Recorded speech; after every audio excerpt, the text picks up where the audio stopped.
ইদানিংকালে বারিশা হকের ডাকে তার সঙ্গে ওপেনিংয়ে গেলেও অপু বিশ্বাসকে যেন দেখা যায় বারিশা হককে বারবার অ্যাভয়েড করে চলতে। শুধু একটি ভিডিও না, নানান ভিডিওতেই এমন দৃশ্য চোখে পড়েছে দর্শকদের। যবে থেকে বুবলির সঙ্গে সুন্দর সম্পর্ক তৈরি হয়েছে বারিশা হকের, ঠিক তবে থেকে অপু বিশ্বাস অ্যাভয়েড করে বারিশা হক ও গৌতম সাহাকে। এ বিষয়টি সকলেই জানে।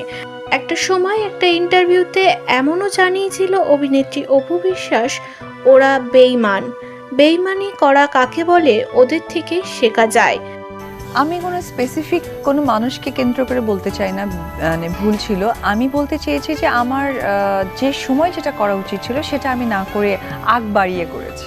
লাইভ ভিডিওতে কোনো প্রোগ্রাম নিয়ে বারিশা হক এলেই তাকে বারবার অপমান করা হচ্ছে। অপু বিশ্বাসের পা চাটা ব্র্যান্ড প্রমোটার বলেও বারিশা হককে অপমান করেছে।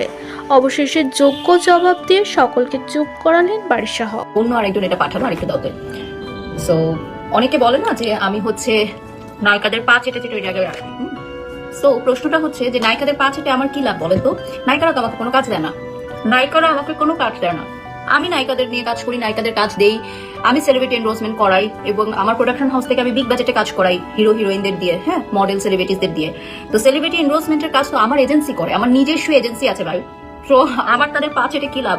আমার বেনিফিট কি? এমন যদি হতো যে তারা আমাকে কাজ দিচ্ছে তাহলে একটা কথা ছিল। সো যারা আসলে এই ধরনের কথাগুলো বলে তারা হচ্ছে নিজেরা তো আসলে কাজ পায় না, সেটা অন্য প্রসঙ্গ। তারা অন্যের পিছু লেগে থাকে, দ্যাটস ওয়াই তারা নিজেরাও কাজ করতে পারে না। That's the point. লিখেছেন অপু বিশ্বাস ওই দিন হয়তো আপনাকে খোঁচা মারছে, বুবলির সাথে কাজ করেন তাই নাকি? শুনি নাই আমি আসলে কি বিষয়ক খোঁচা। আসলে আপনারাও অনেক কিছু মেক করেন, অনেক কিছু বলে থাকেন, হয়তো উনি এটা বলে নাই। ইভেন আমি কোনো একটা কথা বললাম লাইভে, সেটাও আপনারা একজন স্পেসিফিক মানুষকে মেনশন করে বলবেন, যেটা আমি বলি নাই। সো এটা হচ্ছে সোশ্যাল মিডিয়ার প্রচারণা, তৃতীয় পক্ষের প্রচারণা। এতে আমার কিছু যায় আসে না।